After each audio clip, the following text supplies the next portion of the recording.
Hi, what's up, everyone? This is Ferd Bird the Nerd with a new comic book market report for the second week of October. We are starting off the fourth and last quarter of 2024 with some great discounts here. I think going into con season, going into the holiday season, people are not spending as much money on comics and collectibles alike. So I think this list is going to be pretty cool to look at. If you're looking at some older modern term keys, whatever you want to call them, there's definitely some buying opportunities here. And if you guys do enjoy these videos, please click that like button, subscribe. I'll keep doing these videos until we stop getting subscribers and likes on the videos. So without further ado, let's get into it. This was another great, another great, what do you want to call it? Another great report for me to do, especially starting off the first quarter or the last quarter of the year with some great discounts on some books here. I really do like the buying opportunities here with some keys and some modern keys, some great stories, just great books to have in general. So without further ado, let's get into it. First up, an old school key. I think Gambit's been, I wouldn't say hot. He's been medium roasted, for quite some time. With the debut of his actual live character in the MCU, we'll see if that is a new thing going forward. There's been a little bit of creepiness going up in Gambit related issues.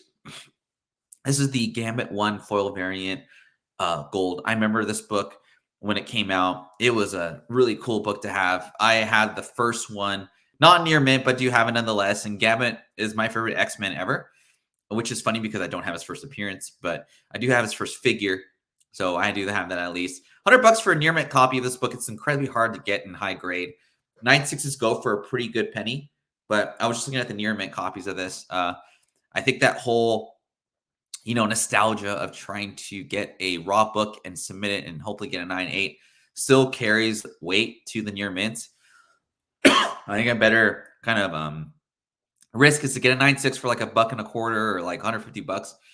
Try and see if you can press out some of those, pressable defects there. And try getting a 9.8 or nonetheless just get a 9.6 out of it. But it's a really tough and high grade book, but it does present very well. So anyway, next book.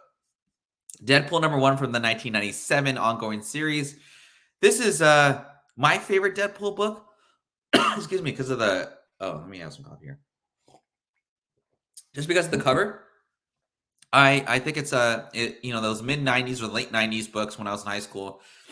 I just thought the art was really cool, and the fonts and the collectability of these books is just still fire, just because of the potential bankruptcy of Marvel back then. But nonetheless, this is held up pretty well, $40 to $50 in near mint raw prices. 9.2 went for $26 though, which I thought was pretty cheap. It's basically cost of grading right there. So who knows? If you wanted to take kind of a risk and try and press out those defects of this 9.2. I don't know what the 9.2, like if it had like weird kind of color stains or whatever on it, but $26 for a 9.2. I think that's a nice little buy there for whoever bought it. But nonetheless, if you're looking for Deadpool, and I don't think he's hot right now. I think he's cooled off quite a bit from the movie, but the movie is coming out on Blu-ray. I'm going to try and buy and steal, but it was my favorite Deadpool movie so far. Punisher #1 from the limited series. This is a 4-issue limited series. I remember this book was going for like $100, the newsstand, and pretty high value. It's not a tough high grade. You just have to find one that's in like, okay, with some spine ticks there. But I think CGC's been pretty liberal in the 9.8s on this book because it is an older book from the 80s. I did see a complete set go for 50, 1 through 4. I didn't really look at the grades. I just didn't have time to do that. But if you are looking for the coolest cover of all Punisher covers, this is the one, in my opinion. And it's a limited series versus like the ongoing one. So I feel like the collectability of this book is a lot more, is better than the other one. So nonetheless, Punisher #1 from the limited series from the 80s. Wolverine 66. Now, I was talking about kind of the beginning of the show that there are some pretty good deals on modern keys or just great stories from the modern era of the 2000s. Wolverine 66 is the first appearance of Old Man Logan. I never got to read this series, but I'm definitely going to, I think, check it out on Marvel Limited. But there's an Old Man Hawkeye, Old Man Wolverine. I just never read it just because it's too expensive. And I just haven't thought of like getting like the complete set of it or what have you. $100 for a 9.8. I thought that was a steal just because I think it's a cool cover. He shows up in the MCU the MCU Deadpool verse, whatever you want to call it. It's kind of a glossy cover though, from what I know, and it's not an easy 9.8. So $100 for a 9.8 is a really good deal. I wouldn't go newsy on this because for me, I think this is more of like a play on a first appearance, kind of deal there. So nonetheless, Old Man Logan, #1 first appearance, $100 and 9.8. I think it's a good deal. Wouldn't go for the newsstand though because I think it's just too expensive. HeMan Masters of the Universe #18. This is the first appearance of She-Ra. There's been a lot of news coming out about potential, live action. She's been cast, all that. This is a funny book to me because $65 are going for a near mint, but 110 for a 9.6. I would value-wise, I would just go for the 9.6 and try and, if you're 9.8 snob, just get that 9.6 and just try and, send over to Red Hood or Chungy, one of those guys that presses books. Half price Crook. He's a great presser as well. But shout out to those guys. But yeah, anyway, I would definitely go for spend the extra $50 and get the 9.6 and try and press that bad boy and get a 9.8. I think this is a fun first appearance. It's her first comic book appearance, right? So she's shown up in magazines and what have you, but this is the first US appearance in a Wildstorm DC book. So you kind of I just always thought that's kind of a fun collectible kind of thing to deal with there. But nonetheless, HeMan Masters of the Universe #18. It's popped off a little bit since the announcement, the casting. And but if you're looking for a nice copy, get one for $100 and a 9.6 and try and press that bad boy. All right, Daredevil 181, one of the most classic Daredevil covers ever, I would say. This is the death of Elektra. Now, what's interesting about like death books, right? Like it's not a first appearance. The death books don't do very well, but what I think what this has going for it is it's a great cover. It's not an expensive 9.8. So if you're trying to get a 9.8 for $140, I think that's a really great deal. Even though it's a death of a character, right? I just think though that when I was a kid growing up and seeing that picture of Bullseye just freaking, stabbing Elektra like to where the sai is like poking out the back of her back, it's just a vicious death. It's up there with like Gwen Stacy's death. Just like the tragic kind of writing. This was like very intense death kind of thing, right? It wasn't just a normal death, but obviously the thing with deaths, I think that they have going against it is that the character always comes back. But I think this is like top 5 death like appearances, right?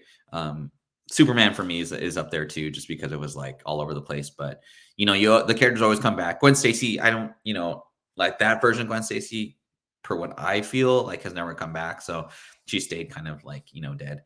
But this is a cool cover. And for $140 for a 9.8, man, like that's such a great deal. But nonetheless, Daredevil number 181, Death of Elektra. Before I get into the next book, this is a modern one, by the way. I just want to thank everyone for watching the shows. Do me a favor, hit that like button, subscribe to all your friends about the show. I'm going to still try and keep doing these shows. My time is a little more limited than it used to be, but I'll try my best to keep these shows going.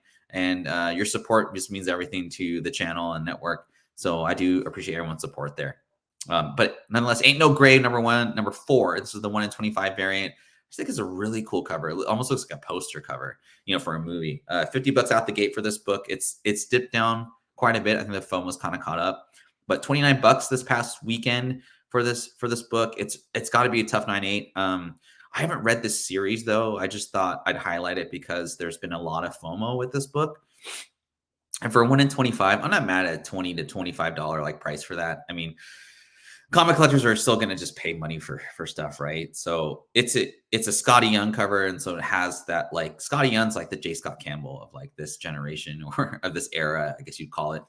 He's probably about the same age as J. Scott Campbell, which didn't get going until lately. But this is a pretty cool cover, and it speaks very well to like a Scotty Young version or style that we're so akin to nowadays. So Aint No Grave, number 4 from Image Comics, 1 in 25. There you go.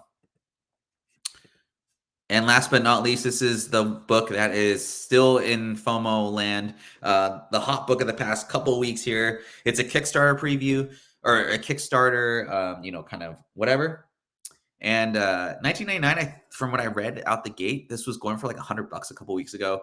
It's dipped down a little bit to like 60. So I think the supply is definitely hitting the demand there. It's kind of weighing off a little bit, but I don't know. Has anyone ever read this book though? Like I read the first issue, and the art is beautiful. The story is very intriguing. Mark Spears does a really good job of like incorporating like, here's a new character, there's their like 2 to 3 page origin. Let's move on with the story. I think it's really well done. I can't wait for the next one to come out. So I'll keep reading this book. I did not get this one just because I didn't think it was a flippable kind of thing. I got the Wolverine Hulk homage. I thought that was a really cool basically Dracula and the cross. So if you guys know, but that's the list for today. Only a little quick 10-minute video. I just want to keep it kind of short so we get those views pumped up there. But I do appreciate everyone watching. Do me a favor, hit that like button before you leave. Subscribe to all your friends about the show. We'll keep doing these, and you all have a great week. Take care. Happy Monday.